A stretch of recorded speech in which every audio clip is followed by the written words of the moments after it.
আওয়ামী লীগের সাধারণ সম্পাদক ওবায়দুল কাদেরের বাড়িতে হামলা চালিয়েছে বৈষম্য বিরোধী ছাত্র আন্দোলনের নোয়াখালী জেলার সদস্যরা। এই বাড়ি থেকেই নোয়াখালী সহ ওই অঞ্চলে নৈরাজ্য করার হুকুম আসত। বৃহস্পতিবার দুপুর 1টায় কোম্পানীগঞ্জ উপজেলার বসুরহাট পৌরসভার 1 নং ওয়ার্ডের বড় রাজাপুর গ্রামের মিয়া বাড়িতে হামলা চালান তারা। এ সময় তাদের নারায়ে তাকবীর কাওয়া কাওয়া স্লোগান দিতে দেখা যায়। এই ভিডিও বানানো পর্যন্ত বিকেলেও হামলা চলমান ছিল।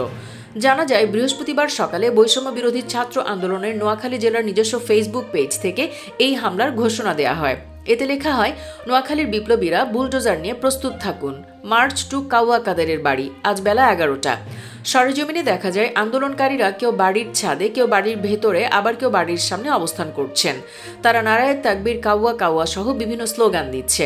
এর সময় তারা বাড়ির বিভিন্ন আসবাবপত্র, ছাদের রেলিংয়ে ও সামনে থাকা পোড়া একটি গাড়িতে আগুন দেন। স্থানীয় বাসিন্দা সাইফুল ইসলাম বলেন, বাড়িতে ওবায়দুল কাদেরের নিজস্ব কোনো ঘর নেই, যেটি আছে সেটি তার ছোট ভাই কাদের মির্জার।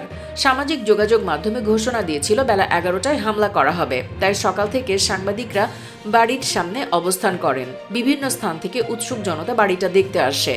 আন্দোলনকারীরা বলেন, সারা দেশে শিক্ষার্থীদের ওপর হামলা ও উস্কানিমূলক বক্তব্যের জন্য দায়ী আওয়ামী লীগের সাধারণ সম্পাদক ওবায়দুল কাদের। আজ সেই রাগ ও ক্ষোভের বহিঃপ্রকাশ ঘটাচ্ছেন ছাত্র জনতা। সবাই কাওয়া কাওয়া স্লোগান দিচ্ছেন।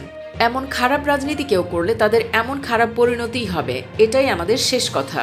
সুপ্রিয় দর্শক, আওয়ামী লীগের মসনদ এভাবে খসে পড়ায় আপনার কোনো মন্তব্য থাকলে কমেন্ট বক্সে জানিয়ে দিন। সেই সাথে ভিডিওটি ভালো লাগলে লাইক দিন এবং শেয়ার করুন।